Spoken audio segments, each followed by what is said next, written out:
what's good, everybody? Happy March.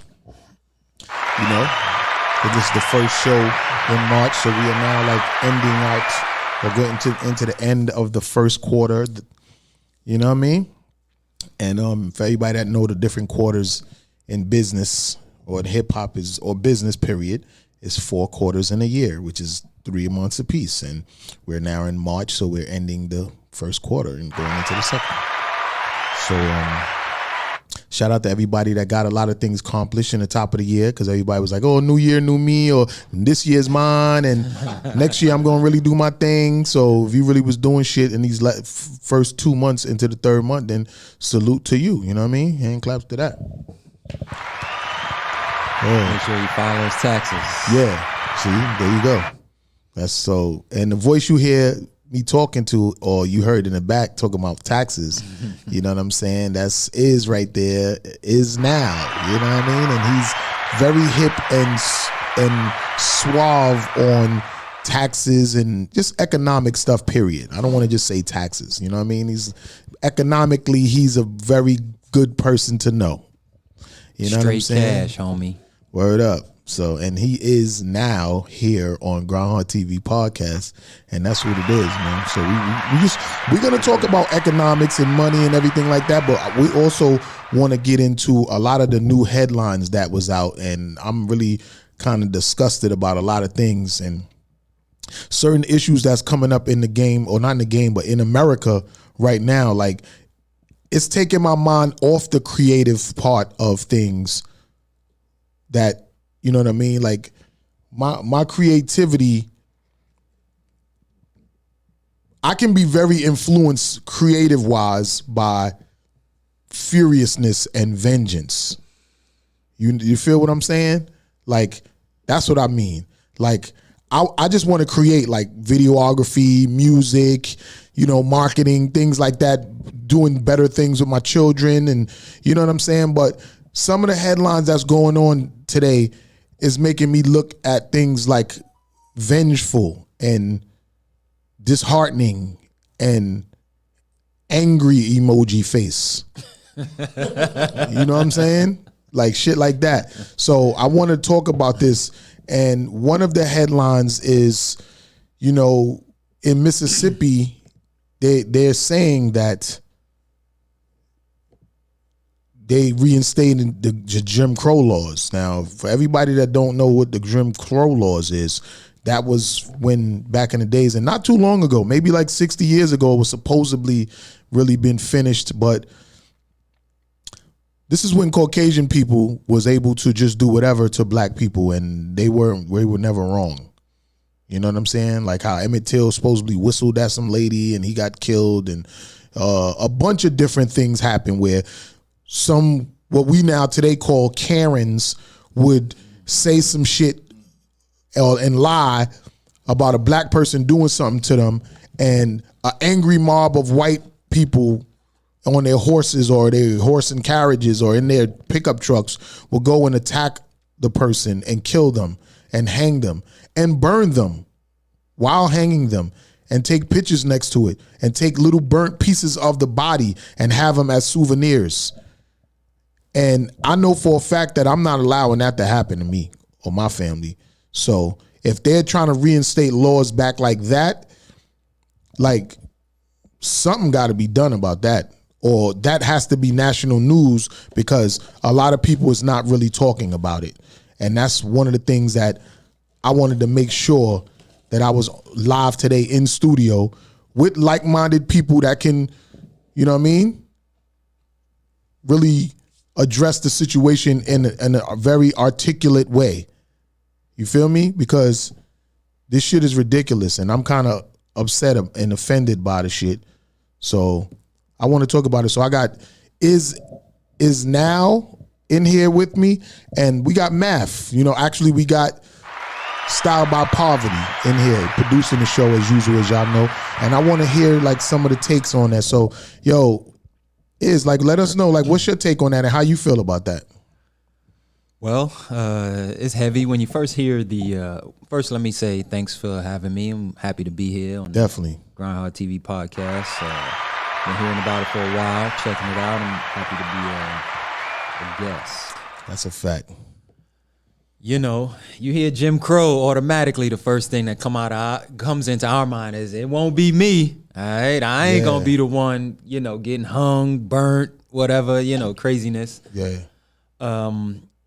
But we have to keep in mind that it is, you know, media, folks who sell information or, you know, sort of derive their money from clicks and advertising and that sort of thing, to put up flashy headlines that really grab at us and get our attention. So just to hear Jim Crow, we don't want to automatically just go running out in the street ready to, you know, so fight back against our Caucasian should we look it up and don't get it twisted? Like I agree with you. Like you said, fight against our Caucasian brother. Like there's a lot of white people out there that I'm really close to that's like family to me and stuff 100%. like that. That's a known fact out here. So it's not against or just going against the white people. It's making sure that white people can't do what they did back then. Yeah, no, I'm with you there. That's just the facts. Certainly. Like I'm you not. Don't want to be. I don't give a fuck how much we friends. Like that's not just gonna happen. Right. You know what I'm saying? So I'm looking into what it goes on behind the headline, and so a couple. But hold on, let me play the post first that I posted. Okay. Because a lot of people's been commenting on it, and some of my white friends and black friends or followers, they were kind of like getting at each other in the comments and stuff. So I want to play what the girl was saying and stuff like that. You know what I'm saying? Sense to start a motherfucking army. Hold up. To protect your fellow people. Because if y'all don't know how fucking serious this shit is about to get if they pass that motherfucking law. Make long story short, if a white person did something to you, guess what? They getting off fucking free. Period, point fucking blank. You guys are the only army we have right now. You Bloods, you Crips, you Cert 13s, all y'all Latin Kings, all y'all motherfuckers. Y'all are the only protection that we have right now. Like I said, we can't depend on the motherfucking government. We cannot depend on the motherfucking cops. And it's sad, like I said, it's sad that I have to log on to the fucking internet and find this shit when this shit should have made national motherfucking news. With that being said, strap the fuck up. That's all I know. Is just strap the fuck up. Protect yourself. Protect your families. All right. What you got to say about that? Listen. Tell me what you feel about that. All right. Before the sister, you know, she is, you can never put anything past America, right? So, like, I won't even pretend like the possibility of the wildest things we could ever think of happening or coming back again aren't possible or are impossible to come back again, right? So it happened in this country already not that far ago, son. It could happen. It can happen, right? But all of this right now is I just want to speak to what the actual events occurring in Mississippi are. Okay. And then we can talk about strapping up for the race war that might be coming. All right. So is you going to play something or you going to read it? No, well, I pulled it out. I want to source it so people understand it's, you know. So you need your other glasses or something? Nah, I think I can see here. Cool. I got it on 150% okay. on the maximize. I just want to make sure. Right. We live. We live on a lot of spots. I do have my glasses over there. If you want to get them, before you start reading, I don't want you to be like, Now people like, how the fuck is nigga gonna know shit and he don't even know how to read? Because you can't see. Nah, it's a little fuzzy. I think I'll get through. All right. So this is from the Mississippi Today, right? So the Mississippian Today, I guess this is their like sort of, I don't know. Looks like a print article or a print paper. Is it from a valuable? Yeah, it seems reputable. Right? I mean, I'm seeing the same story on all of. Really, you know, who's reputable now, right? They either withhold information or purposefully lie to their, you know, viewers for political. So whatever, you know, information right now it's a fire hose, and we got to sort of try to knife through and find what's really real or factual, right? But given what this is saying here, we're going to take it. It's from the Mississippi Today, MississippiToday.org. Okay. Right, and it says the U.S. Fifth Circuit Court of Appeals has affirmed a lower court ruling allowing a provision of the 1890 Mississippi Constitution designed to keep African Americans from voting to remain in place, right? So first off, just from reading that, it's a law that was already on the books, so it seems, and it's being upheld, right? So to say in the headline that they're bringing it back and we got to be ready, automatically that is debunked by what actually happened, facts on the ground. It's already been on the books for all this time, and they're voting to reinforce it. And but when you think about it,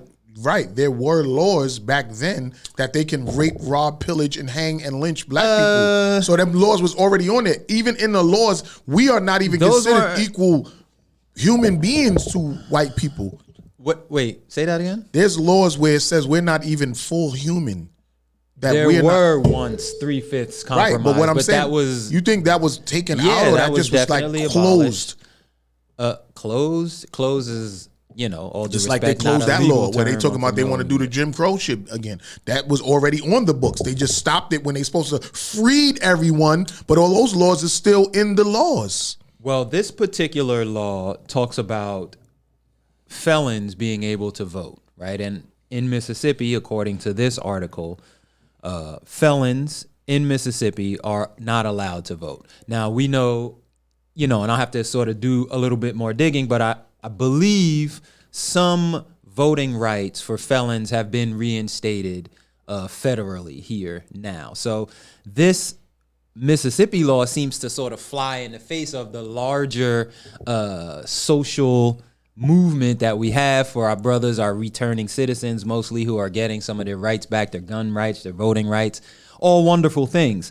But it seems like this particular law in Mississippi is flying in the face of the sort of populist wave to get, you know, incarcerated felons some of their rights back.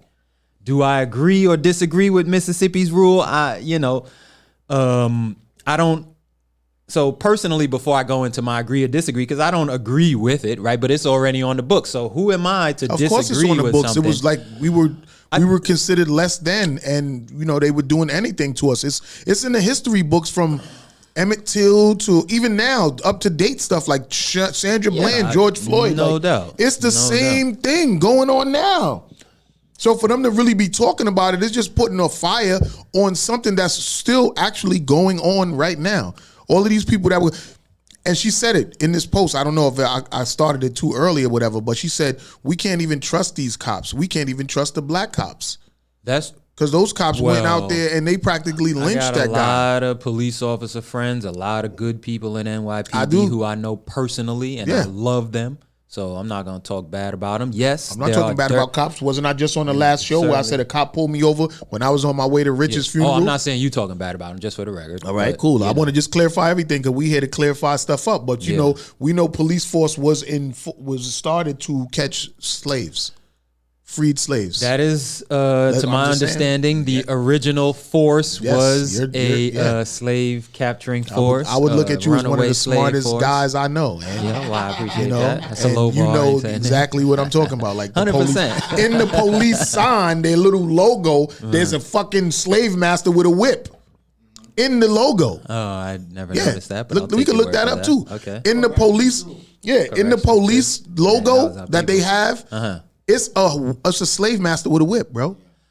Yo, still to this day that's honored. Like, so it's actually. But if I could push back on that a little bit, right? Because there are lots of things that started from one thing and that have evolved to a larger sort of benefit to our society. Our lives will evolve into something else when we make families and we branch off and start our own families and our own generations. Everything is going to evolve, but sometimes things all happen again.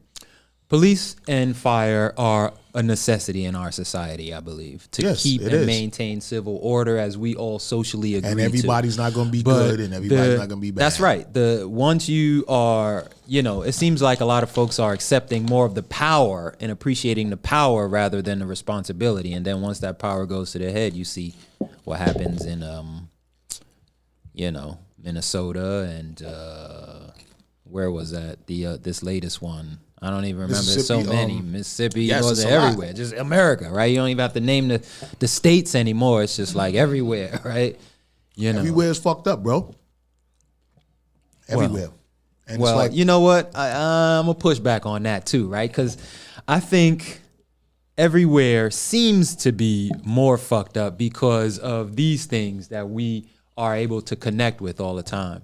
I'm gonna stop you right there. I'm gonna tell you, it wasn't fucked up for me this morning in the neighborhood, just walking around, you know, going to do this, that, and the other thing. It wasn't fucked up for you. Yeah, because I'm home in the crib with wifey and family, but people. At the same time, the fuck was that? As a microphone fell out of its hole. So there's a lot of places where they were fucked up. You know what I mean? And it's just weird to me how now with all of this technology, we're seeing a lot of the stuff that's already been going on. Like, just because this is a different age and we have different technology, that doesn't mean that all of the stuff that we're seeing online now wasn't happening 10 times over, because a lot of these laws were in effect. And a lot of people could go around and do whatever the fuck they wanted. And this is why a lot of us, we're mixed with Caucasians, because our great-great-grandmothers were raped by their slave masters. And our great-grandmothers were born. Well, our great-great-grandmothers were born, and then they started a whole family. And we're all descendants of some slave master raping our great-great-grandmothers in the barn because they owned them and they were their property. And our existence was started. You got to take that into consideration, because that shit is real. Absolutely real. Still to this day, it's ironic that a lot of our people are dying from eating the same soul food that the slaves would give our ancestors as scraps and slops, and they turned it into delicacies that is now killing a lot of us to this day. No doubt. No doubt about that. You know, not to blow the secret for your guest here, but you don't have to go too far for our slave master blood dilution story, right? Our grandfather, right? Yes. Julius, I forgot his middle name. Something Bryant, I forgot his middle name. He is the son of a Hasidic Jew who had an inappropriate sexual relationship with his floor washing maid, who was our great grandmother, who just happened to be a Native American woman. Yep. He had this inappropriate relationship, fathered this child, our grandfather, kicked her out, kicked them to the curb, you know, and he suffered the cultural unacceptance of the Native American side because of his white skin and his long, you know, stringy hair, and obviously the Hasidic Jew side, you know. His grandpa was German Jew, right? Yeah. And he your looked mom's like an Indian. Yeah. Well, I don't know. You know. Yeah, my mom's kind of resembles your mom's him. Resembles him. Yeah. But you know, talk about, right? The black man gets a lot of strife. Oh, your father and children all over the place, right? But there's two things to that narrative, right? Number one, as property of the owners in those early times, and here, our bodies were used as broods, you know, or not broods, but steeds or bucks, right. You know, to breed, right? We were cattle. We was used as cattle. They were even making mothers and sons make babies so they can feed them to alligators. And that's where they get the term gator bait from. Look at that. And so you add that cultural difference from what our native tribal heritage was, along with you know, today's sort of I don't know how you want to term it, but like the perpetuation of this. You want some of this? What is that? Oh yeah, I'll take a little swig. Why not? Again, light in here. Take a little, pour me a little bit in there. All right. So breeding us as cattle, using us in that way, and then, you know, spinning it forward, perpetuating a culture that celebrates that sort of thing. But that original behavior was derived from, you know, those who unstoned us, using our women in that regard, right? Multiple sexual partners and breeding us with each other and all of this sexual sort of stuff. You know, that wasn't inherent in the tribal African. Well, you know, the colonizers, they not only like made mothers and sons and uncles and cousins and nieces and nephews have sex, they were also having sex with their property. And when I say property, I mean humans. No doubt. So not only the women they was raping, they were raping the men too. That was called buck breaking. They would rape the men in front of the family to show the family that they were in control and that man didn't have the power. And he didn't have the I don't give a power. fuck how big and strapping he was, because most of them slaves were strong men. No doubt. But those white men would bend them over right in them town in front of everybody, his wife, children, everybody, and fuck him in the ass. Or cut off his dick and balls. I mean, it's all been, in the sort of dominance of, right, us, the big black threat, right? But the spirit is strong and couldn't be broke. So, there's been multiple ways. We couldn't be broke. We couldn't be broke break individually, but I think as a people, we have some issues that we gotta fix. Oh, no question. I think, And I think Homegirl was kind of right. All of these gang members and all these Bloods, Crips, and all these essays and all of them motherfuckers that want to bang over a block or a color. Like, it's time to bang for your ethnicity. That's an interesting question. Ethnicity, right? We talked about that a bit. Yo, Asian. How come I could go Indian. we could go every city in United States and it's a big Chinatown community? Why? You could go places, a big Jewish community. You can go places, it's a big Arab Pakistani community. Is black an ethnicity? African American is an ethnicity. It's just the fact that our skin is black, because there's there's Latin people then that's is black. African American an ethnicity? Yeah, it is, because there's black people everywhere. So you just can't say, because there's Latin people, that's an ethnicity, but there's black Latin people. Just because some of them have like lighter melanated skin, I think there's black Mexicans, black Panamanians, black Dominicans. They are blacker than you, and they speak nothing but Spanish. No, that means that's black, because black people are only discriminated because of the color of their skin. So when we say black, we mean the descendants of slaves. Anybody that's black, because even in Haiti, the darker people are hated on by the lighter people. The Dominican people who are Latin, they hate on the darker Dominican people. Yeah, I'm familiar with even in our Guyana struggles with skin. They're a Caribbean ruled country, but at the same time, the more Indian people don't like the blacker Guyanese right, people. but So it's all about in all those, skin color. No, I dig that, and that's definitely sort of the mind poison that's come from the colonial society. Fix that. But I ask you about specifically African American, and so all those places, Guyana, Haiti, Dominican Republic, all of those, they're African, South American. Yeah, ethnicities for sure, but I'm not sure if black is an ethnicity, and I'm not entirely sure if African American. I'm not really sure if So Asian people, what would you consider them? Is that an ethnicity?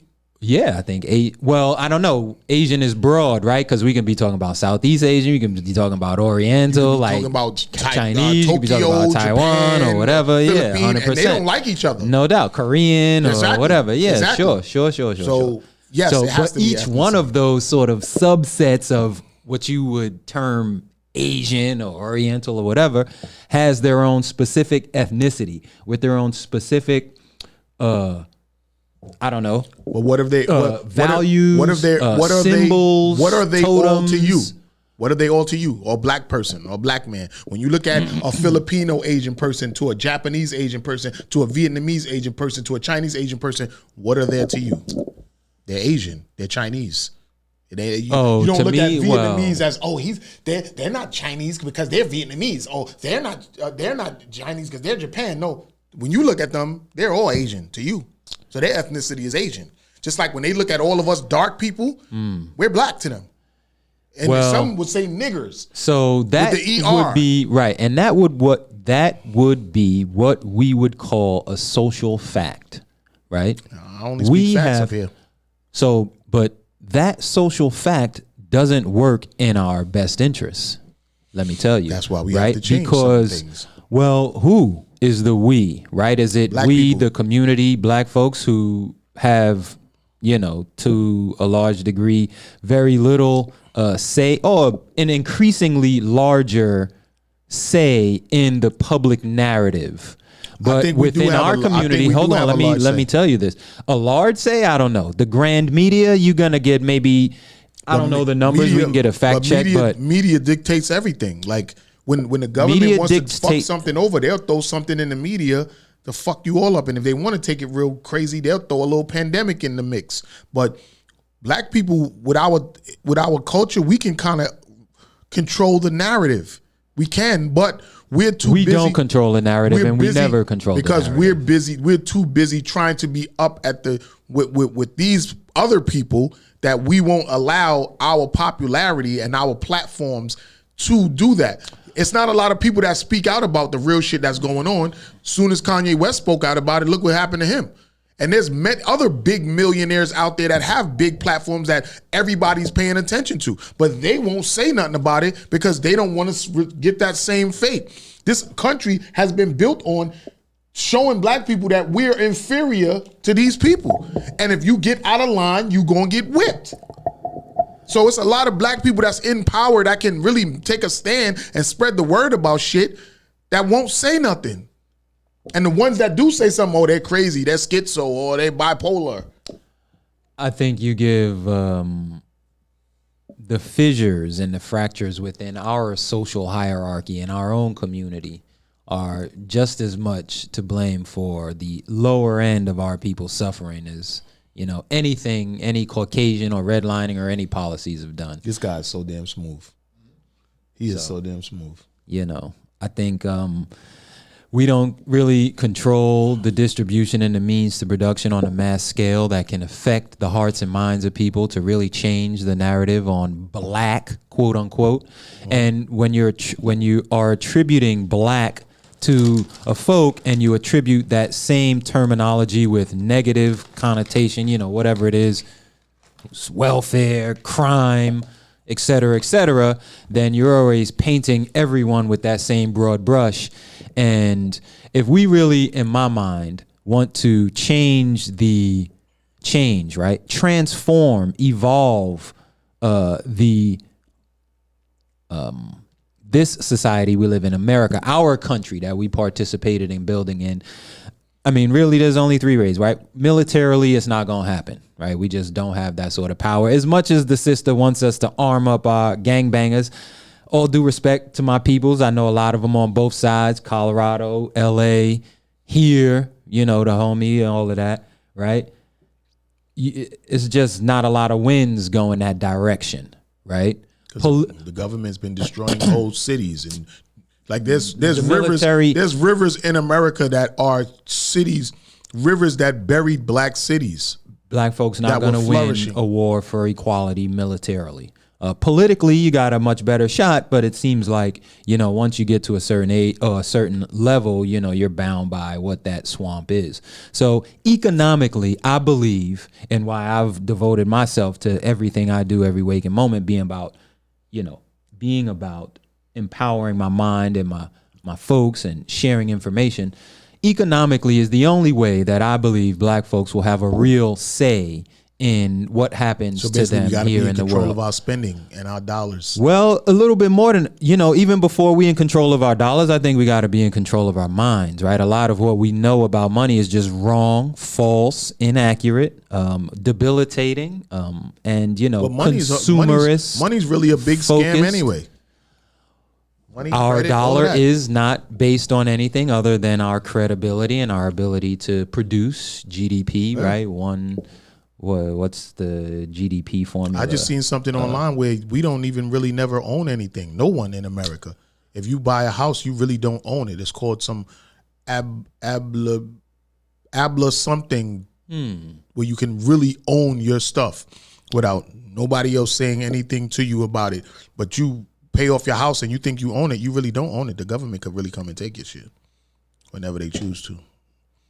Yeah, I have no personal experience with that, and I'm not entirely sure of the phrase you're referring to. But to my understanding, if you do take out a lien on them with a bank and you pay off that mortgage and you have that deed and you know, that financial you really still contract don't is, own you know, satisfied, you have that property ownership and you still responsible for the taxes. Exactly. But so if you can't pay them taxes, would they not still Well, come and yeah, take if your you shit? don't pay the taxes, So certainly. then you never really own it, Ice. Well, How? I guess. If you I mean, I paid can off see the your deed point. and you say you own it, but you still got to pay taxes every month, and you can't afford them taxes, and they could still come take your shit after you paid off on it. So you never really owned it, son.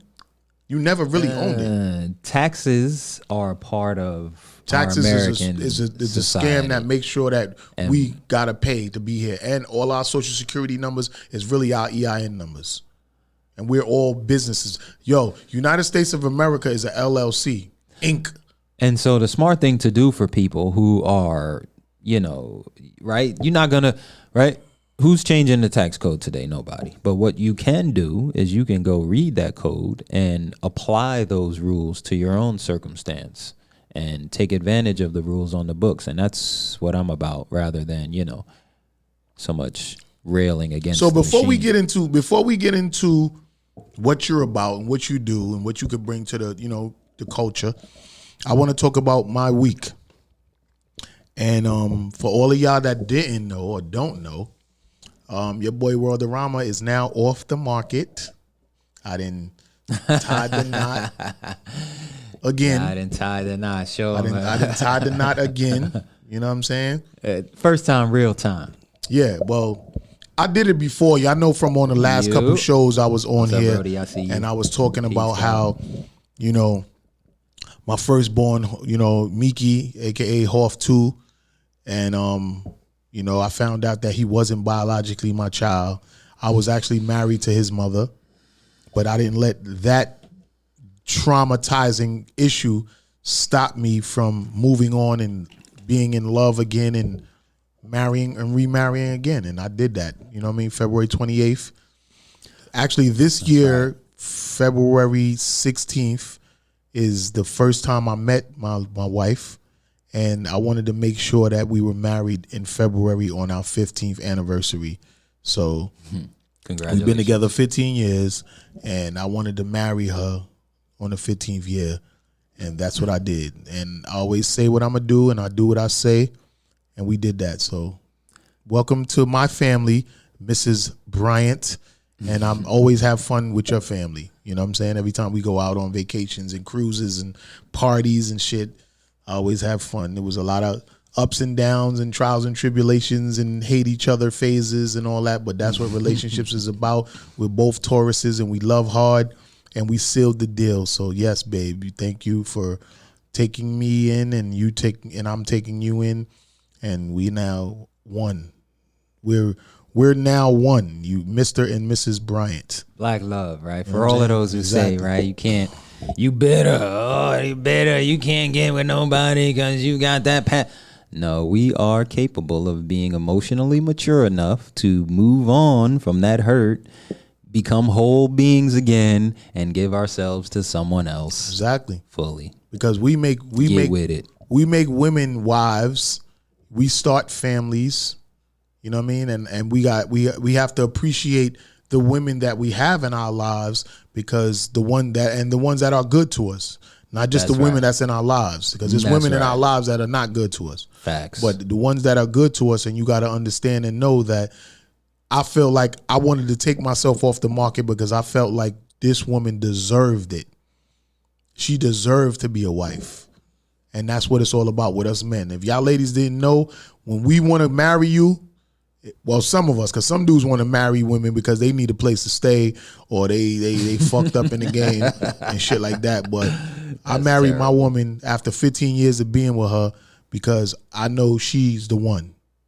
And that's just it. Like you told me, she holds you down. Yeah. You know you can depend and rely on her when you are having a tough go of it. Yep. And that's real. As well as me for her. Never mind all this. Yeah. I'm with you because some of them, it can be a bottomless pit or an empty hole, right? And you just filling it up with material nonsense or emotional, immature foolishness, right? When you know you have something that's special and long lasting, you go ahead and you commit to that. But if it ain't that, you can't make it that. Yeah, some dudes want to make it that, but Can't make something. yo, I ain't gonna front. Me and my lady, my wife. See, now I got see that. That's the thing. Now this is my wife. You know what I'm saying? You know what I mean? We've been through so much stuff together, from each other's families not getting along and each other's kids not getting along, and it's a lot that we went through. But our love conquered all, and we stuck this shit out. So, like, shout out Papoose and Remy Ma. They always promoting that black love shit. And yo, when you love your woman, you love your woman, and your woman love you, and that's just what it is, man. And you know, through thick and thin, y'all gonna, till death do y'all part, y'all gonna make that shit work. Are they married? Doing that. Yeah, Remy and Pap is married for sure. I didn't know that. That's a fact. You know what I mean? So black love all day, every day. And it ain't nothing wrong with black people marrying black people. You know what I'm saying? Because it's a big stigma now, because a lot of men kind of want to try different nationalities now, even though whatever we deal with, we make it black. We make it black. When we shoot a seed up in any other culture, we make it in black.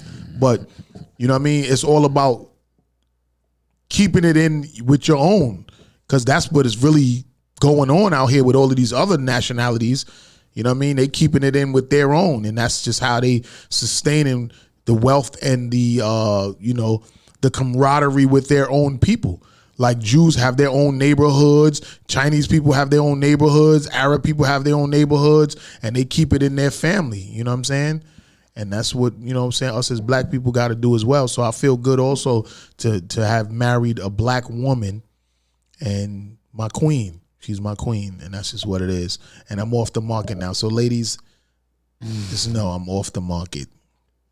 So I don't go to places looking to see women and, oh yeah, I can look all day, but I'm not out there trying to bag nothing and do all that. Like, Read the menu, no ordering. You know what I'm saying? Exactly.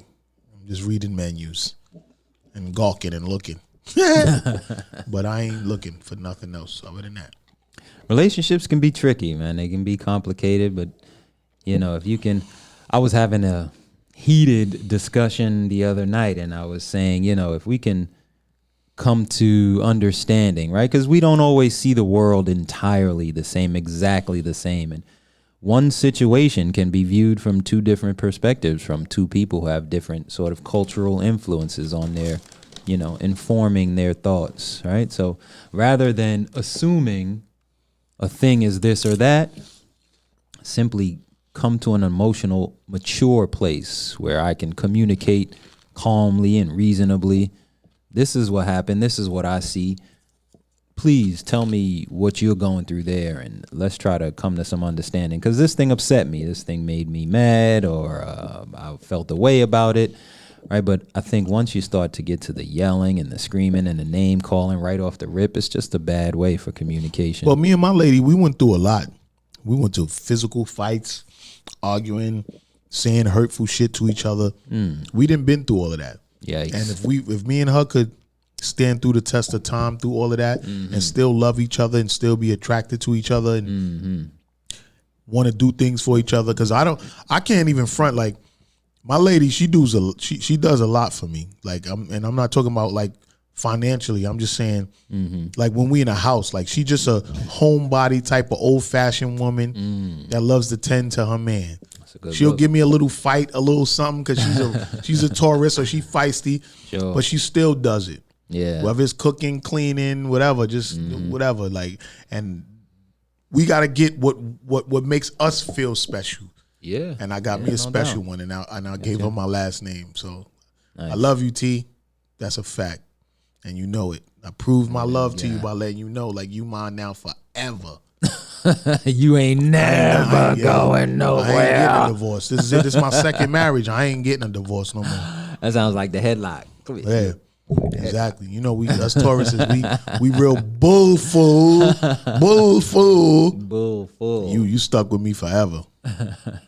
T's good people. Cause we already up there, man. We ain't young spring chickens no more. We middle aged and shit. And that's another thing. I want to do that for my woman and make her a married woman. You know what I'm saying? It's a lot of women grow up from when they're younger and they always talk about getting married and stuff like that. And you know what I'm saying? Like, it's time for my baby. And I felt like, you know what?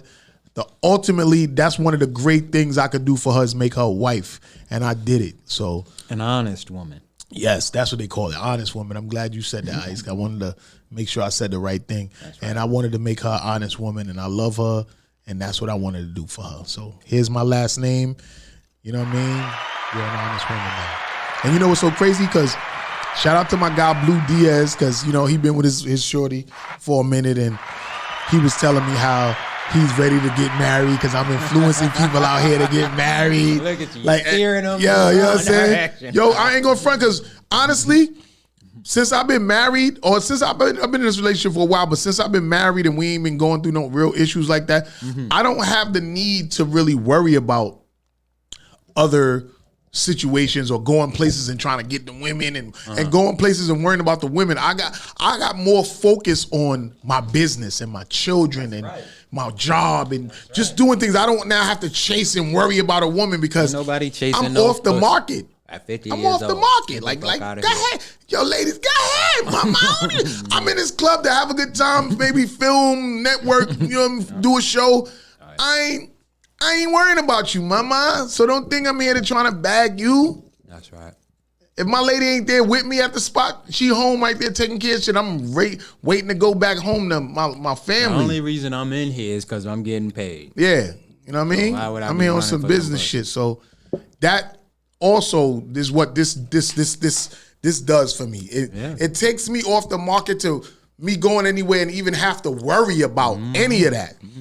I don't have to worry, I'm going to get a shorty tonight. If I'm I don't care. I'm not here for that. And women know that, too, from once they see you with this ring on, they know he married.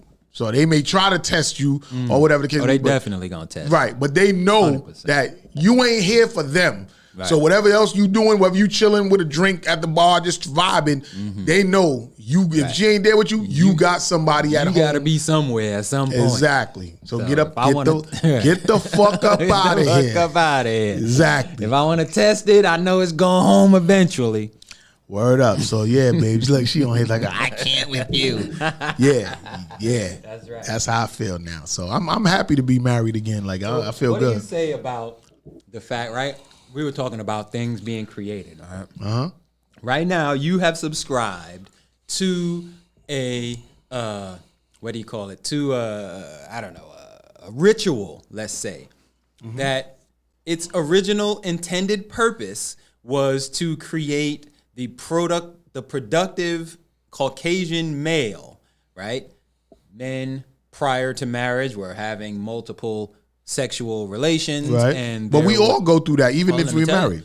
They were having multiple sexual, and the productivity of that man was significantly reduced. So they passed a law that said one man had to be married to one woman. And once that law was passed and it became right or ritual, then productivity from the men increased. And that, just like the police, right, started from slavery or slave catching, and now it's our sort of social safety net. Marriage originally started from, having to try and get men to be more productive in their work and less, with the fuckery. Well, it's working for me.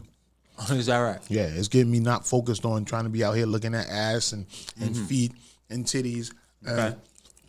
Trying to see if I could bring something home or to a hotel.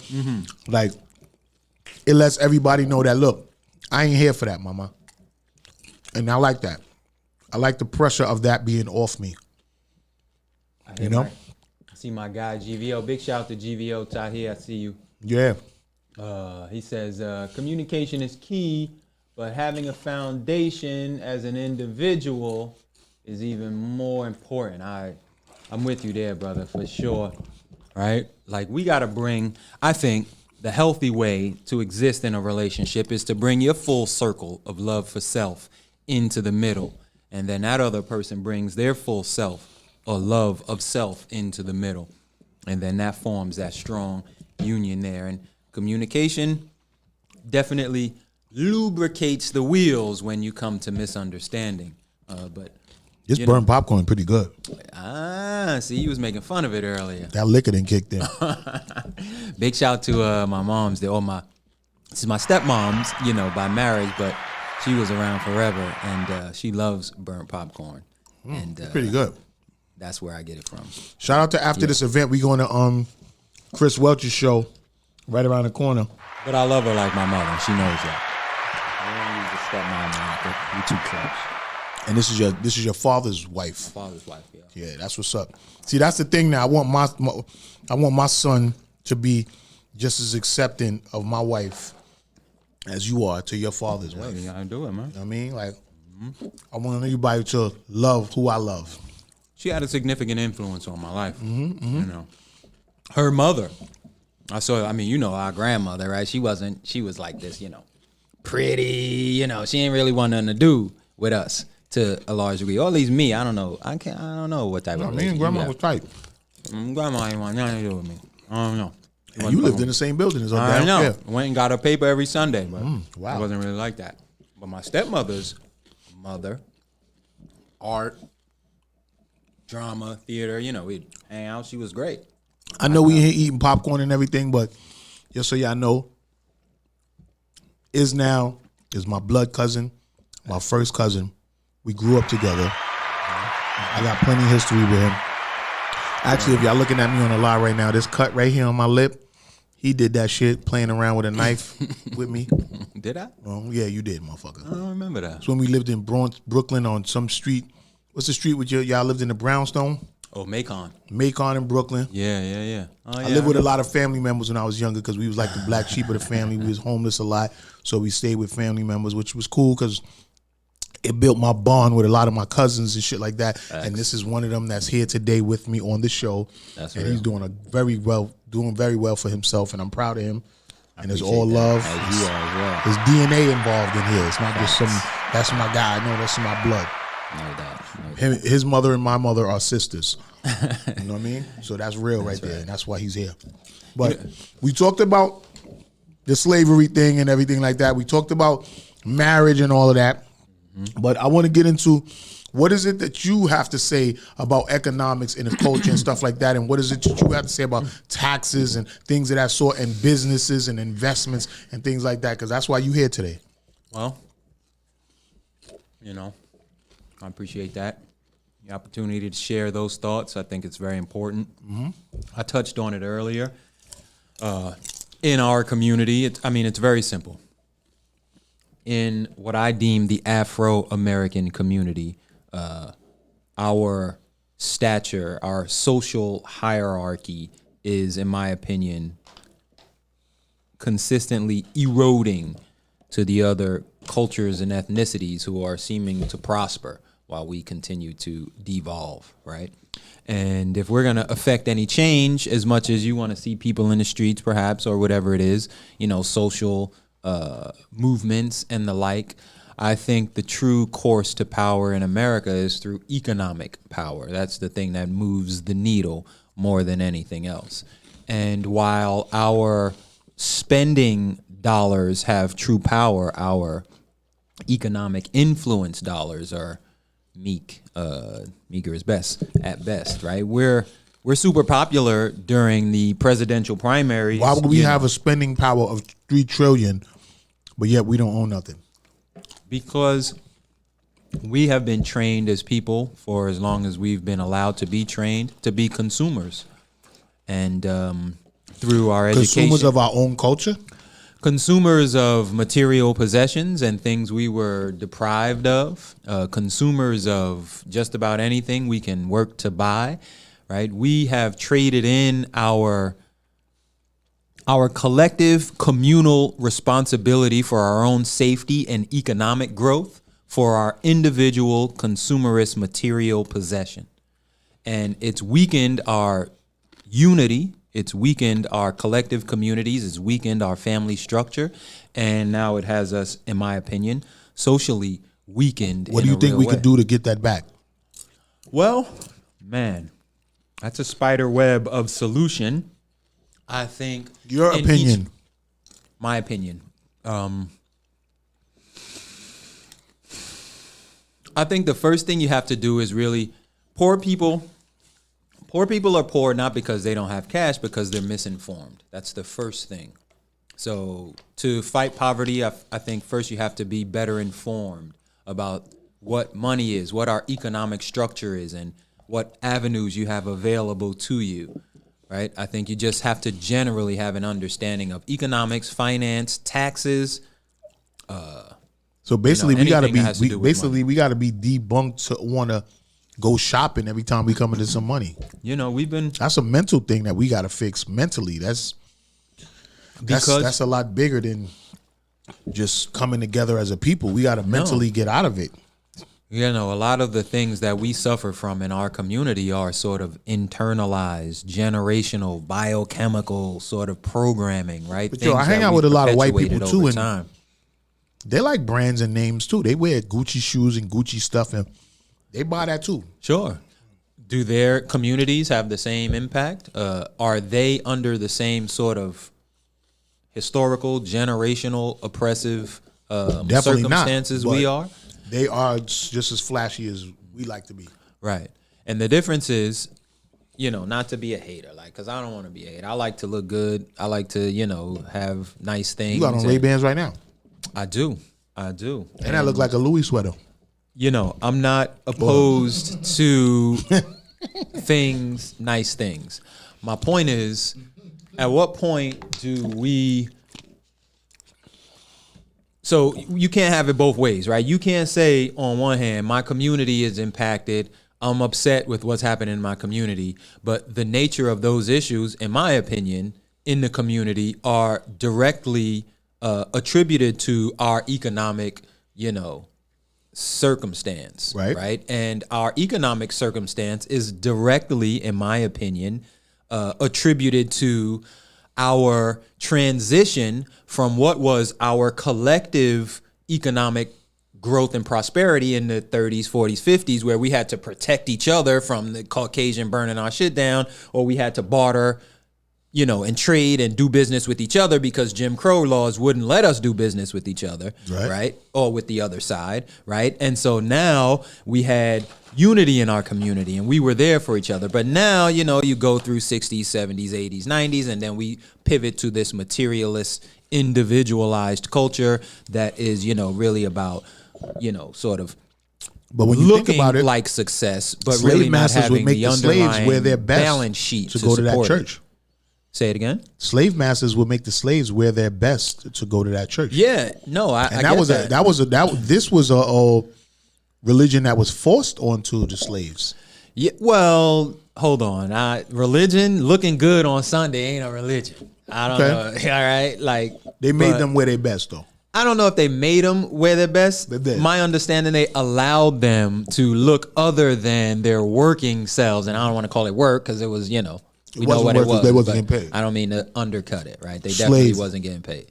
The labor, right? But yes, on Sundays you were allowed to look something other than, and so we've taken that, and right, yeah, we were allowed to look something other than on Sundays, but we were still slaves Monday through Saturday, right? So, or even on Sunday too, we just didn't look the part. So today, I'm not calling us slaves, but economically we are severely enslaved in a capitalist culture that doesn't allow us to economically prosper in a real way based off of our own creativity and the like. So what are we going to do? We just going to continue to look good on Sunday, or are we going to make real headways into, you know, being something other than? If we working for a check and we live check to check, we're practically indentured servants. Facts.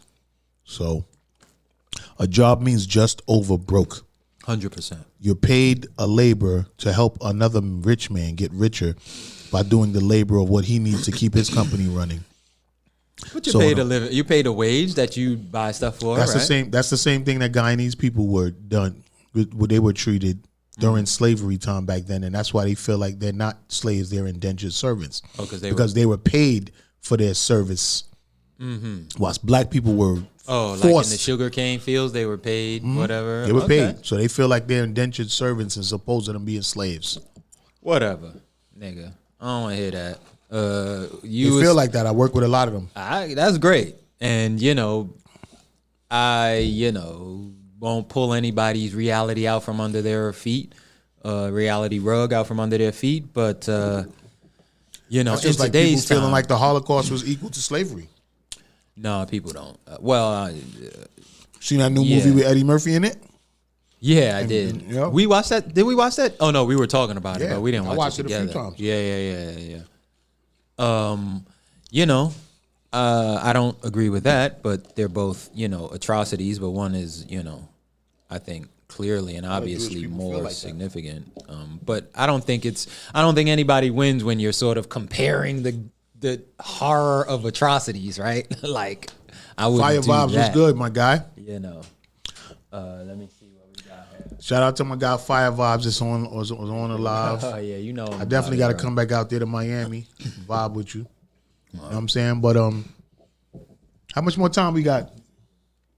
All right, we gonna play some music, and then we gonna come back with some more, and we gonna end the show off. But I just want to get into some music. We gonna vibe. I ate all the is popcorn. You know what I'm saying? Popcorn adds a little punch to the mic on the chew. Yo, listen, you're independent. You can do, and you can do things your way. You can do things your way, and that's just what it is. So, this what I opened the show with was the instrumental to a new record that I got coming out with Blue Diaz. For everybody that don't know, me and Blue Diaz is making a lot of hits together. So I just wanted to say shout out to Blue Diaz, and I appreciate everything that we've been doing. And the new single we got out there is Queens Get the Money, and I want to go into just the sounds of it real quick on this music break, and I'm going to come back with more. You already know this GRINDHARD TV.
My style, you block my flow. You hurt my heart, you rip my soul. Where you be at, I just don't know. Girl, now you gotta go. Go, baby. Go, baby. Go, baby. Go, go, baby. Go, baby. Go, baby. You block my flow, but when you hang out with your girls, you don't let me know. Not trying to say your ass is fast, but you might be, yo. Telling me it's a hard task, but you ask for dope. Whoa, now it happened. You love me, my stop capping. You want me to stop rapping, support me is what you lacking. You're hating, I'm not jacking. You playing, I'm all facts. When I tell you to get your shit, my split, and get the packing, cuz you cramp my style, you block my flow. You hurt my heart, you rip my soul. Where you be at, I just don't know. Girl, now you gotta go. Go, baby. Go, baby. Go, baby. Go, go, baby. Go, baby. Go, baby. this love shit is kinda scary, cause it kinda drive me crazy. All I do is try to love you, but you mentally betray me. Raised a boy into a man and he wasn't even my baby. Shit, you want some sweet shit, you take my kindness for weakness, because my pocket's the deepest. You was lying to me with sweetness, but your sour love got me smoking sour bud, and I want you out in an hour. Bitch, relationship is a dub. You crack my style, you block my flow. You hurt my heart, you rip my soul. Where you be at, I just don't know. Girl, now you gotta go. Go, baby. Go, baby. Go, baby. Go, go, baby.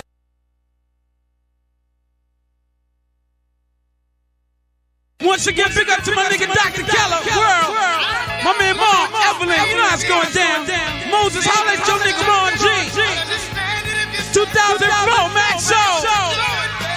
Come on and go with me. He ain't doing you right. Seems like you wanna take flight to my place.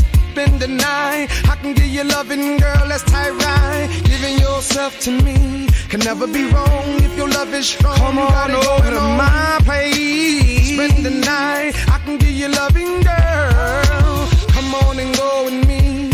He ain't doing you right. Seems like you wanna take flight to my place and spend the night. I can give you loving, girl. Let's tie right. Giving yourself to me can never be wrong if your love is strong. Come on over to my place. Spend the night. I can give you loving, girl. Now you're calling me up 2 in the morning, talking about he's beating on you, and you found out he's cheating on you. But this is something you already knew.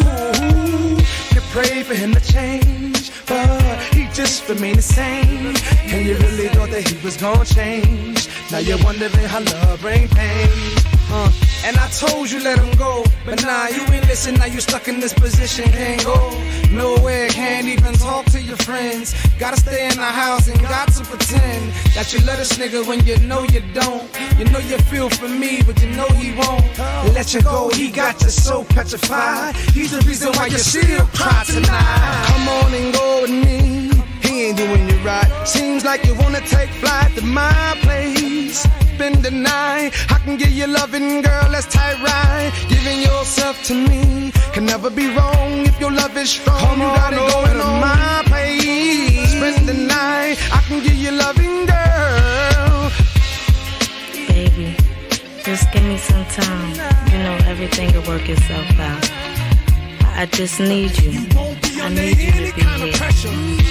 I explained to you why I love him, and I need him, and I need you too. So just please. I'm getting real tired of being the second man when the first man is not even the man you want. You scared to leave him, like if you need him, go ahead and let him act up. I had one of my niggas see him. Now when he makes you cry, who's the one who kiss your tears? When he leaves your side, who's the one who's always there? When he told you he didn't love you, who told you he cared? Me. So what it's gonna be? He's wrong for you and you know that I'm right. He's the wankster, baby, the thug in your life. Someone you can understand. Why don't you take my hand? He's wrong for you and you know that I'm right. He's the wankster, baby, the thug in your life. Someone you can understand. Why don't you take my hand? Come on, listen, baby. It's hurting my heart for you. Seems like you wanna take back to my place. You know what I'm saying? Too pretty, man. You don't gotta deal with it. And then it's like, you know, I'm knowing your situation. I'm dealing with your situation. Because I feel you. How long am I gonna just be the second man? You know, knowing that he's not the man that you want. You know, you called me up 2 in the morning and telling me he sniped you and he's beating you. You want me to come get you? And yeah. So yeah, we back. We did a little music break. You know, I threw a little bit of tracks on from Blue Diaz from the new record we got, and I threw on something off the Mad Soul mixtape Volume 2, Papa Don. You know what I'm saying? Come on and go with me. Shout out my dude Papa Don and shit. I used to work with him back in the days. Do some manager radio marketing stuff with him and stuff like that. Before I came to the show today, I was watching Chris Rock's show on Hulu, and he went in and he said a couple things about.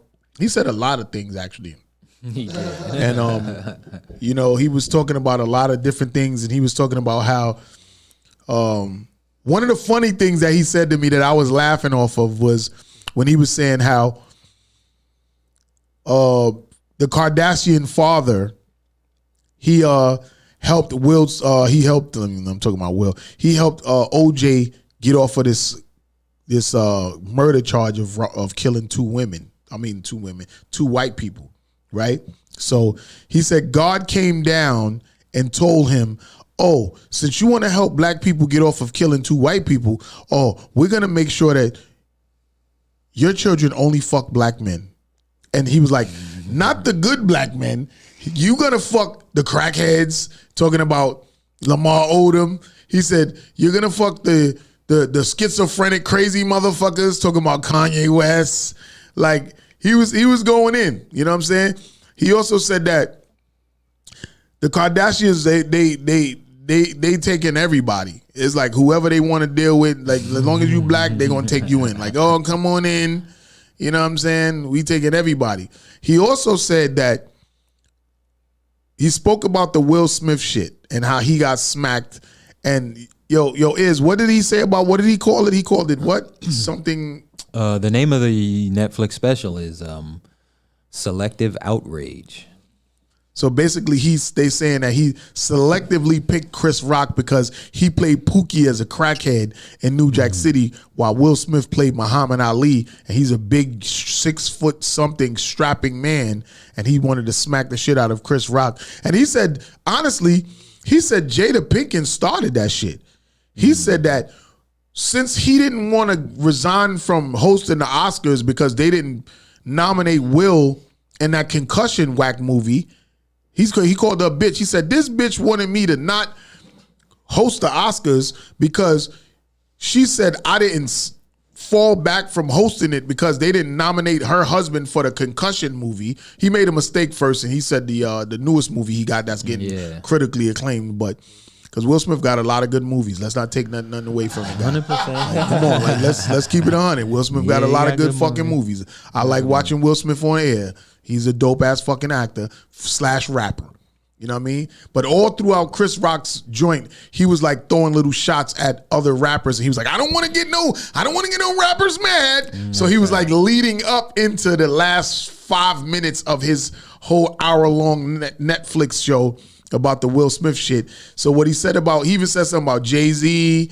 He said something about a couple of rappers, but he was like, I don't want to get any rappers riled up. But then when he finally got to the Will Smith part, he said he had selective outrage, where he picked Chris Rock to slap as opposed to fucking up August Alsina for digging his wife's back out.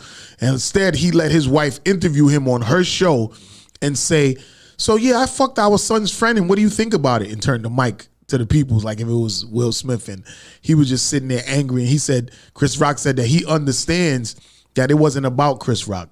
He said he understands that it was about a whole bunch of other shit that was going on, because he said everybody in the industry was calling him a bitch and a bitch and a bitch for them. Because way before that Oscar thing happened and Chris Rock got slapped, people were already coming at Will Smith for sounding like a real sucker for letting Jada Pinkett fuck August Alsina and him not doing nothing about it. So what was he supposed to do?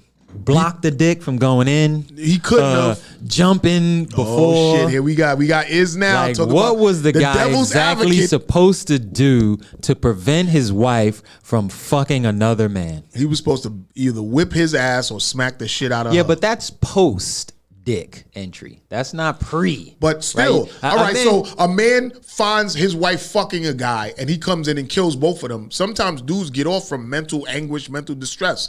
So Will gets on a Facebook Red Table talk show, and Boogie Black was good. He gets on a Red Table talk show that's huge, and he lets his wife explain how she had a Let his wife?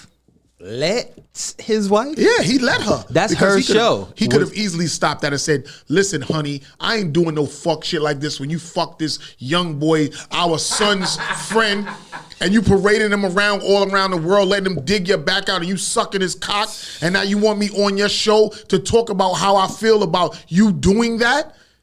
What the fuck? Would you have done some shit like that? Well, I don't know. I guess It would depend on what I was doing. If I was, digging out some sure young Will whatever, Smith then I fucked would a lot of play girls in his hypocrite. time because But also, he's a I would rapper. say if the Red Table Talk Show is her show, if he knew ahead of time that it was going to be the topic of discussion, then yeah, maybe he probably could have. So does that not make him a sucker by doing that no, shit? I don't think if it was sprung on him in the moment and he just was there, then, it is what it is. But if he knew ahead of time and he chose to go and sit down anyway, I don't think that makes him a sucker. I think it shows a little bit of courage, a little bit of bravery to sit down there, know that your wife is going to ask these questions and you still going to be able to keep your composure, It seemed like it was talk a surprise about what it when was, she was like, well, when I had this do what it entanglement, is. and he said, you call it an entanglement? That's what you calling it? Like, they didn't come up with that. She said entanglement, and he was like, what do you mean entanglement? Is that what you call it, an entanglement? So in my mind, I'm thinking, bitch, you sucking this nigga dick and fucking him in all of these Four Seasons hotels and everywhere we going as a family. I'm going to the damn pool, and you let this nigga dig your back out in the bathroom while I'm out there, and he's there as Jaden's friend, and you telling me it's an entanglement? No, bitch, you was cheating on me like crazy. But I'm sure Will Smith probably fucked a couple of girls on her too, because he was always a big star. She was supposed to be mentoring him. See? You gotta make sure you add the words. See? She was supposed to be mentoring. See, I'm not familiar with all of the particulars. So she was mentoring his dick as well. Basically, because if she had him around and she started sleeping with him, then obviously she already looked at him from the very beginning and thought that he was a sexy, attractive, young black man. Women know instantly. Soon as they see a motherfucker, they'll say in their mind, oh, I'll fuck him. They know it.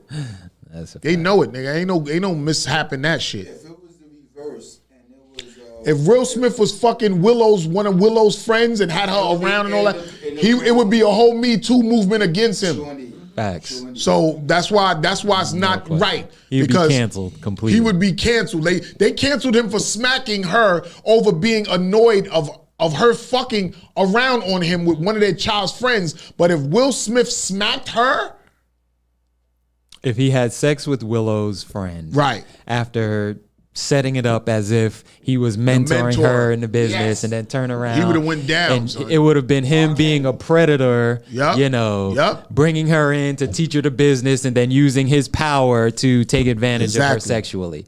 And that shoe just ain't gonna. But in reverse, it's the female taking control of her power, her female power, her sexual power, and she's wielding it at her discretion. And good for her for being, now don't get it twisted. I love Will Smith movies and Jada Pinkett movies and all that.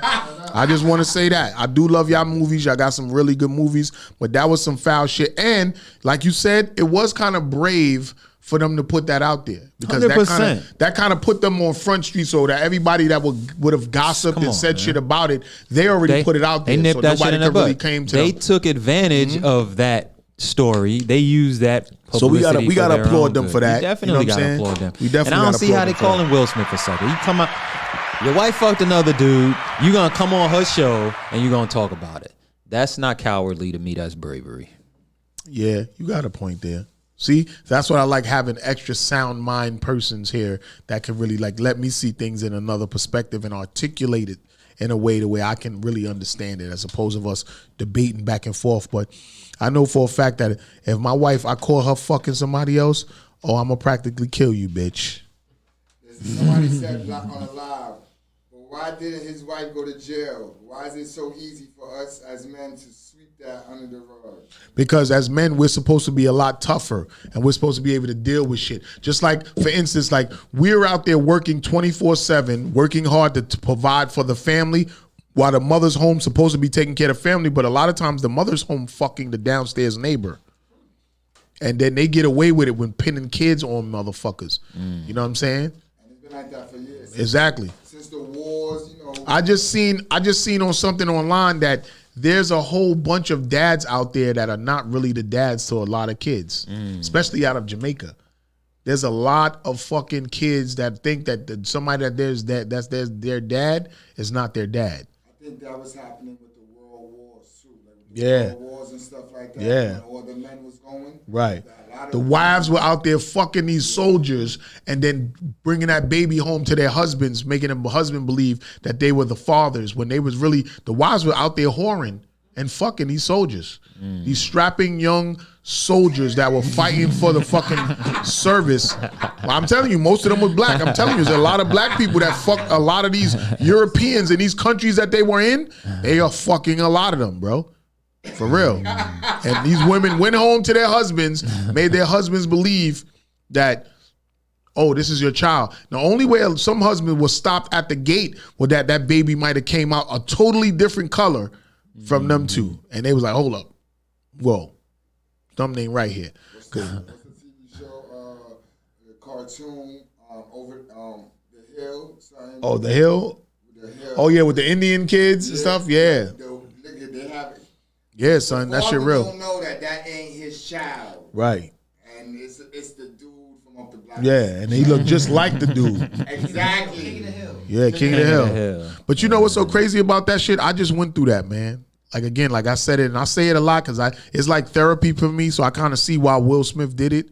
You know what I'm saying? And I empathize with him on that because I talk about this shit because if I don't talk about it and I hold it in, it can affect me. It can affect my kidneys. It could affect a lot of organs in my body from me holding in some type of frustration about shit like that. But yeah, my ex-wife pinned a child on me that I thought was mine for 26 years. And it really wasn't. So a lot of us get got out there. So I can sit on my podcast and talk about this shit, but I'm talking about it from experience. So I'm not just here fucking capping and telling y'all niggas what it is. I've been through it and I know and I understand the hurt. So I kind of understand what Will Smith was going through and shit. But at the same time, you know, if you ain't do something to Jada or August Alsina about it to smack Chris Rock, I think that was just some whack shit. You know what I'm saying? It was a funny joke. You laughed. It was funny. So when she gave you that look, it wasn't about her having alopecia because she ain't have alopecia when she was sucking August dick. You ain't care about that alopecia shit then. When you was, and well, Tupac was before Will Smith, so I can't even really say nothing about that. But they were fully married into their marriage for years, and August Alsina came around as, you know what I'm saying, Jaden's friend. And she was supposed to be mentoring him. So you mentoring his cock all up in your ass and pussy and mouth as opposed to just mentoring him mentally. Because when I looked at him on that show, because it was a show with him and a couple of other people on there, like some shit with Dennis Rodman and all of them, one of them reality shows, he's definitely mentally, he definitely has something going on with him. You know what I'm saying? And she took advantage of that. From seeing how he are and how he articulates, it was easy for her to take advantage of him and manipulate his mind to be her little sex boy toy. It was easy for her to do that. From seeing how he reacted on that reality show, he's a very emotional young man. Okay. And it was easy for her to manipulate him. Manipulate him. You know what I'm saying? You say she's a what? So basically he's a bug out. Yeah, he definitely. What's a bug out? Whatever he means, I know that's what it is. You know what I'm saying? Yo, Boogie, we got a little bit of time up here. You want to get Boogie up here and talk about the mag? Like, because I'm in that shit. So I want you to get up here. You know what I mean? Let's talk about that, bro. You know what I mean? Let's get Boogie Black in this, please. You know what I'm saying? Watch out for, you know what to do. Nah, stay right there, Ice. Boogie Black, we're going to get Boogie in. Yeah, just make some space for him. You already know what it is. It's Boogie Black right here. You know what it do. You know what I'm saying? Not on yet, yeah. I wanted that with a, you know what I mean? So we got Boogie Black in the building too as well. Love when niggas pull up. Word up. Yo. What's the deal? Yeah. Good to be here, Word of Armor. You already know. So Boogie Black is an artist that's, you know, S Street Media family. And right now you've been running around promoting a lot of different things that you got going on. Like I already was feeling your music already. You got a single A and a B side, and I fucks with it. You know what I'm saying? Bitch is lit. I'm on the shit. You know what I'm saying? And you gotta, you know what I mean? Like I like what you're doing. And appreciate it. You know what I'm saying? You now have a magazine out. You know what I'm saying? I'm looking at it right now. It's looking pretty official, you know what I'm saying? Okay. Y'all can't fuck with me, no way. Yeah, we see it. We see it. Chris Rock. We talking about Chris Rock earlier. Chris Welch's is on the cover. You know what I'm saying? It's looking pretty lit in here. You know what he told me? He told me talking about something. Hey, you gonna let me get that for free? Free, nigga. What? Yo, I already hit you. When you posted this, did you not see me hit you up? And I was like, yo, send me what we got Cash App, nigga. I did send you the Cash App. Nah, that's That's his episode. okay. Okay, Cool. all right, so I can hit you. Hey, oh, you see what the hell, baby? Baby! You see that? You see that? You know the vibes. Yeah. I'm glad you pulled up today, man. 'Cause we want to talk about this right here. Okay. The family, shout out to Family Vibes and all that. yes. Grindhard TV podcast, the whole shit. What's the name of the magazine? The magazine is the Family Vibes Music Magazine. Okay. Yes. You know what I'm saying? I got a whole little interview in here. World of Rama. Got the Grindhard TV podcast cover. S Street Media in the background. AOQ Get the Money advertisement. Yo, okay, we lit it here. This is my magazine right here, baby.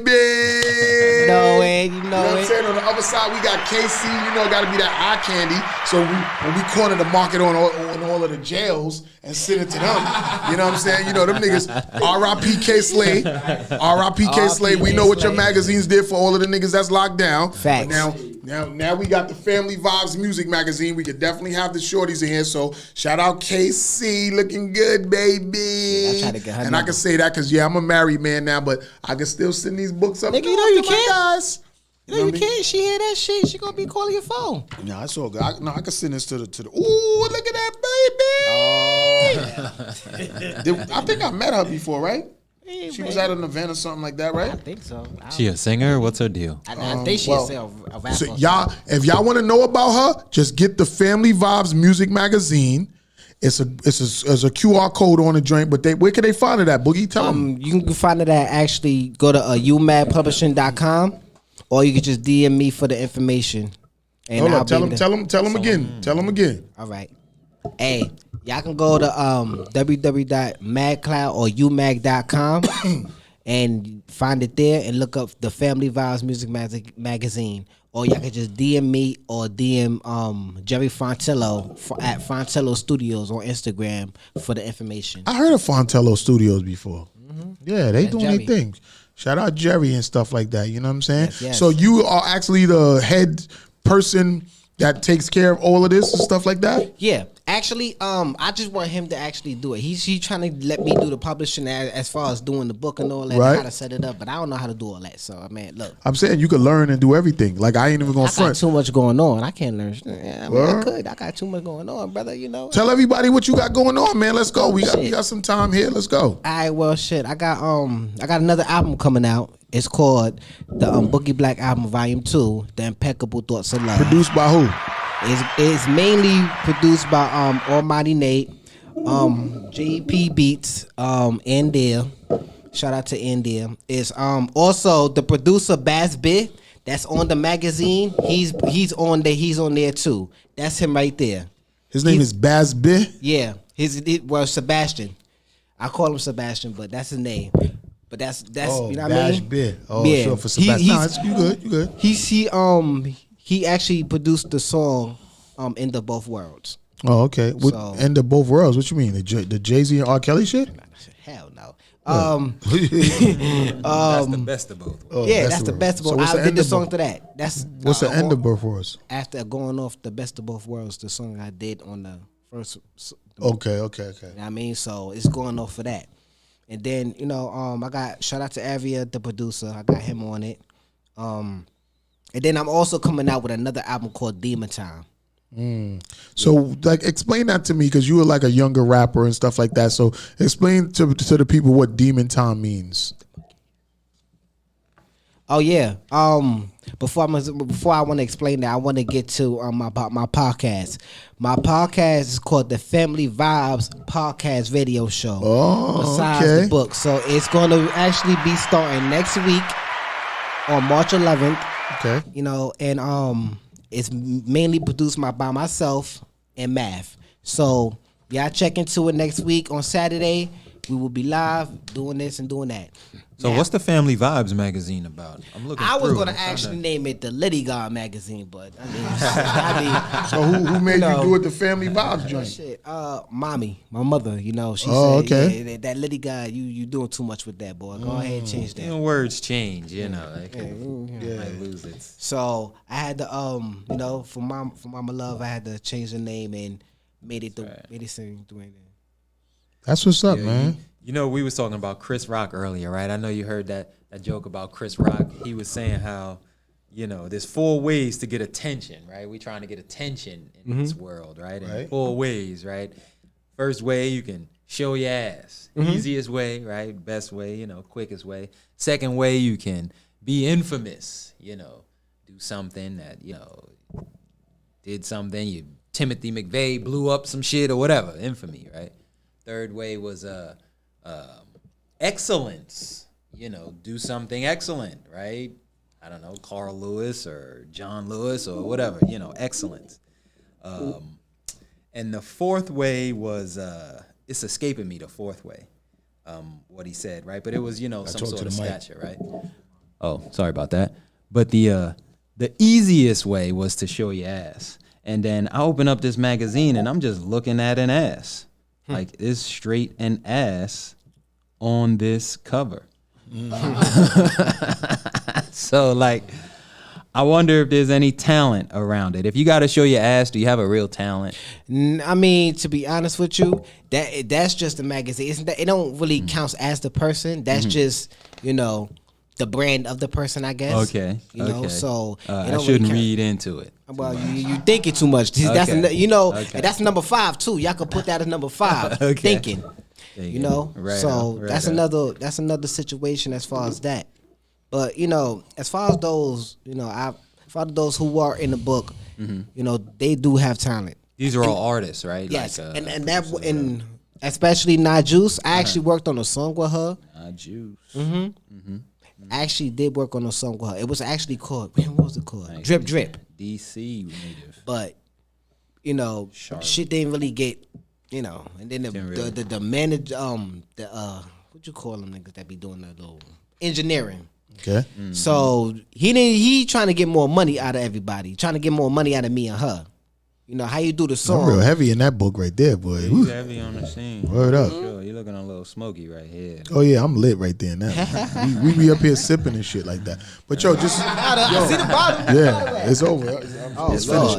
Yo, so Boogie Black, like, tell everybody like where they could get the magazine and stuff like that at. Once again, y'all can get the magazine. Y'all can actually first off, y'all can actually go to my DM or DM me that at Boogie Black. BOOGIEE Black. You know what I mean? That's my Instagram at Boogie Black, or all social media platforms. Or you could talk to Jerry Frontello at Frontello Studios. Or actually, they can't talk to Jerry Frontello. They got to talk to you to get to Jerry Frontello. Well, shit, you could do either or. Goddamn, You the guy. You the guy in control of that. The way I see you out here moving with that. So I'm gonna go extra hard because I'm all in that joint. You know what I'm saying? So you already know. I'm gonna go extra hard. So I want everybody to know out there that's listening on the live or whatever, that's paying attention or gonna see it on a rebroadcast. Like GRINDHARD TV, we air every Sunday from 4:30 to 6:30, sometimes 5 to 7. However we do it. We our own businessmen, so we can do things how we want to do them. You know what I'm saying? We also come on Anchor. I drop episodes on Anchor as well, and that also airs on Apple Podcasts, Castbox, Google Podcast, Overcast, Pocket Cast, Radio Public, Spotify, and Copy RSS. So we're on a lot of different platforms. So S Street Media, all of the ones I just named, and we're now we are syndicated on 365 Live every Sunday every Thursday at 8:00. So we're also on Live 365. You could go to live365.com, and we're on that too as well at 8:00 on Thursdays. So aside from the podcast being on Instagram, S Street Media, Anchor, and all of Spotify and all of them other channels, we also now on Live 365. You know what I mean? Okay. Okay. Live 365 and every Thursday at 8 p.m. And we just got a lot of things going on aside from GRINDHARD TV being on UBC TV network, which is on Apple TV, Amazon Fire, Roku, and Glue TV, and a bunch of other platforms. Like, we out there, man. You know what I'm saying? So I just want y'all to pay attention. So when we big up brands and we big up people and coming on the platform, we got a lot of different platforms that we're on, and we coming on all over the world in a lot of different places. You know what I'm saying? So I know a lot of people, they're really focused on like the major platforms. So I named Spotify. So if all you people that's out there know about Spotify, you can catch us on Spotify. GRINDHARD TV podcast on Spotify. And everything else, but I think you guys would probably be just focused on the Spotify thing. So that's why, you could go to Spotify and you can listen to GRINDHARD audio, and it would be GRINDHARD TV podcast on there. It's by World Around the Hoff. Shout out to the Hoffs and everybody that's involved with everything that we do. You know what I'm saying? So I appreciate the Family Vibes Music Magazine. Boogie Black, you are actually the creative director of this magazine. That's the position I just gave you because that's what you be doing. Yes, you know what I'm saying? I appreciate me getting in this magazine through you. And that's a fact. I want to give a big shout out to, you know what I'm saying, is now. That's right. You know what I'm saying? AKA Ice, AKA economics guy, and about the business and stuff like that. Right. Do you want to tell anybody anything about, their taxes and doing their taxes? Because it is tax season. So I think you need to start bigging that up. I don't know if we got a big up tax season, but definitely, if April 15th is coming around, you did mention the quarters. I would say that we are in the third month of the first quarter, which will end March 31st, and you got to get your business taxes in. I don't know. You want to, right? We talk about it, the estate, and, I manage some things and we got some stuff to do or whatever. But, I think our community is going to serve ourselves better when we learn how to use what's on the books to our advantage rather than railing against the things that, maybe cause us challenge, right? Mm-hmm. So that's what I'm about. I'm about reading the information, using the statute to my advantage, structuring entities that allow us to, take full advantage of tax avoidance. Tax avoidance isn't a crime. Dodging your taxes, not paying them, that's definitely a crime. But when you avoid them, like say for instance, you got to get more time to do it and stuff like that. No, not like delaying them. I'm talking about structuring your professional business entity, your LLC, your S Corp, your trust, your nonprofit, whatever it is. You structure it in a way that positions your operation to avoid certain tax burdens that are required on you by the federal government. Right. And, understanding those nuances and applying them to your particular structure, whatever it is, a magazine, a publisher, as it were, or a media publisher, a digital publisher, or a production studio house, or a distribution channel. Any of those things can be structured in a way that can, bring you a little bit of there's a saying, right? The best way to grow wealth is to, decrease your tax burden. So I think that's a so good basically spot. It's basically saying you got to get a lot of write-offs to decrease your tax burden. There's no other way really except for having children. How could you decrease your tax burden? Well, you're thinking, all due respect, you're thinking from a 1040 perspective, right? Because most of us have been trained to be 1040 income earners, right? But still there are our self-employed folks, and there's really our capital gains, our passive investors, and our business owners. They are not concerned about the earned income tax credit. They're concerned about depreciation, which is a big thing, thankful. Whichever way you go politically, you got to give Donald Trump a lot of credit if you're taking advantage of what he wrote into, or what, proponents of his legislation drafted into law. Guy. I'm not a Biden guy. No way. Either am I. I've never been a Biden guy. I think, not to go too hard, but, my black people, right? The prison industrial complex was directly built on the back of Joe Biden and Bill Clinton. So, and that decimated our community for generations. Why would I vote for that guy and think I'm gonna get something different just because he's pandering to me now? I didn't. And when you say that, you mean Joe Biden and Bill Clinton and the Democratic Party? Because black people are fooled to believe that the Democratic Party is really for them. When Democratic Party was the party that actually just wanted to keep slavery going for the free labor. Yeah. But at the same time, Reagan was a Republican and he brought in crack and the crack era in. Listen, it ain't Abraham Lincoln was a Republican and he freed the slaves. Did he? Maybe. It was under his administration that helped. Effectively civil. Is that one of the reasons why he was assassinated? I mean, it was talked about him being black. Yeah, he probably has some black in him. You Babe never know. Ruth, another one with some. Actually, our grandmother, her middle name comes from Babe Ruth. Yeah. So there was a story about that. I'm gonna tell it right now. For everybody that don't know, like Isnal is my blood cousin. Our mothers are sisters. But at the same time, what y'all didn't know is, my last name is Bryant, and my grandmother's name was Helen Ruth Bryant. And the reason why her name was Helen Ruth Bryant, because her mother was the chef for Babe Ruth. His personal nutritionist. His personal nutritionist chef. Right. Yeah. My great grandmother was Babe Ruth's personal nutritionist chef. And when my grandmother was born, she gave her Babe Ruth's name as her middle name. That's where Helen Ruth Bryant comes in. Now, it's also another twist to that. Actually, just to sort of, add context well, to it the was fact Boston. it's Boston, right? It was Helen Ruth Boston. That's right. And then my grandmother met our grandfather, who we spoke about earlier on. Right. And that's where she got Helen Ruth Bryant, because it was really Helen Ruth Boston.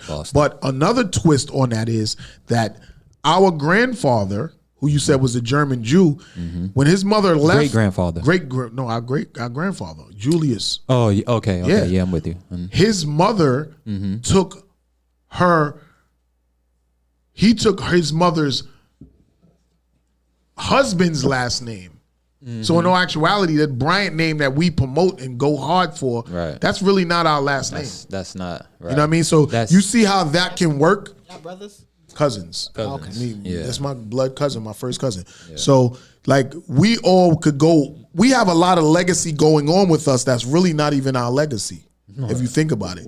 Because if my grandfather, because women, they take the husband's name. So if the husband is running with a name that was from his stepfather, not even his real last name, so how could you really... How do you really know what your name is? Yeah. Really, we would be Bostons. We would be Boston. But we don't even know if from the lineage of that, if that's really legitimate. Because we don't know where that came from. I know. So it's so much stuff that went on during slavery. That's real. That we don't even know who we really are. Our identities is not really defined with anything. Because I go so hard with the Bryant family and this and that. With our names. Right, with our names, right. That's just like on Roots when they was whipping fucking Toby and they were like, oh, what's your name? Or Kunta, and they was like, what's your name? Toby. He didn't want to say Toby. He wanted to keep Kunta. But that's just like me. I'm promoting Bryant and giving my last name to my wife, and that's not even truly my last name. Through generational separation and breakup, through a bunch of things. That's right. Well, I mean, not to be funny, but at least I ain't got the last name like I got. What? Come on now. Boogie Black? Yeah, my last name, brother. The last name would be Black. Let me tell you, brother, if you, whatever that last name is, if it represents your family and you got love there, then we honor that. Sprinkle represents the family. Sprinkle. Well, that's a tough one. Yo, guys, say your whole name, Boogie. LaVar William Ernest Sprinkle. LaVar William Ernest Sprinkle. Look at that. William Ernest. Wow. Sprinkle. Senior. I got a junior. There you go. Wow. Well, look, you know what? You got a name, you got a birth certificate, you have a life. That's right. And that's one of the things that we got to really like say. Tell everybody where they can find you at and about your new music and all that, because we about to end the show. All right. Y'all can find my new music on Boogie Black, streaming on all platforms. I already got the album out. It's been out since September. Go and cop that. It's online, streaming everywhere. And also, like I said, I'm coming out with another album. It's called the Boogie Black Album, Volume 2, The Impeccable Thoughts of Love. So y'all go ahead and check that out in the summertime. And in December, I'm coming out with the Demon Time album. So check into that too. Tell them about the magazine again real quick. The Family Vibes. And if anybody is actually interested, please, the prices and the information is right here on the last page. All right. So if anybody is interested in being part of the magazine, please hit me up on my IG. Once again, Boogie Black at BOOGIEE Black. Once again, BOOGIEE Black. That's right. And we're going to help you promote the magazine. So shout out Jerry Fontello. I seen him in the back. It's a young black brother doing his thing. Yes, and then think about it, where this black motherfucker get the name Fontello from? So you already know, like that's another little issue right there. Look here. I got my name. I got my name. You know, everybody keeps saying that we are Irish. And does this guy look like a Fontello? Not at all. So you know, throughout the lineages of him, somebody was, something happened. And that's it was, a fact. It was mixed up in some kind of way. There's people that keep saying that I'm white and I'm half white and all this. Well, I know your white ancestors or your white people will see you and they be like, "How the fuck?" They'll be like, there's a white pianist that was called Leopold Sprinkle. Oh, well, you do your research. You might have some history in that right there. But you got to remember, a lot of us could have been married into something and not really have that bloodline. You feel what I'm saying? Right. Because I thought I was related to Kobe Bryant due to that last name. But look, my grandfather took his stepfather's last name and passed it on down to a whole generation of us. And that's really not our last name. I thought I was related to Larry Sprinkle, the weather guy in Charlotte. I would have actually been a Gash. My mom's told me my father's name was Gash. Gash? Yeah, because I don't know my father, so she just told me what name it is, and how do I know she telling the truth? But that's my mom's, and I love her. Yo, Is Now, you got anything you want to say before we get out of here? Nah, it was good to be here. Good to meet you, brother. Good to meet you too, brother. We out here, right? Get educated. Economics is in my opinion, the true road to our salvation as a community out here in America, more than anything else. So get with it. Inform yourselves, educate yourselves. I'm Isaiah Is Now. You can call me Is Now. You know me as Ice back in the days. Is Universal Light. You can find me on Isaiah_is_now at IG or ispowernow.tv. And, we out here trying to share information and let people know economics. Look at the true numbers, right? Social welfare, red line, and all of these things, affirmative action, all of these things have debilitated our community. We got to get back to black excellence. We got to get back to determining our true value based on our creative, our intellectual, and our spiritual prowess, and take advantage of that, monetize that, use it to our benefit, stick together, and we'll find our way. So look, that's what it is. We out of here. It's GRINDHARD TV podcast every Sunday. You already know what it is. S Street Media. We'll be back next week. You already know. GRINDHARD.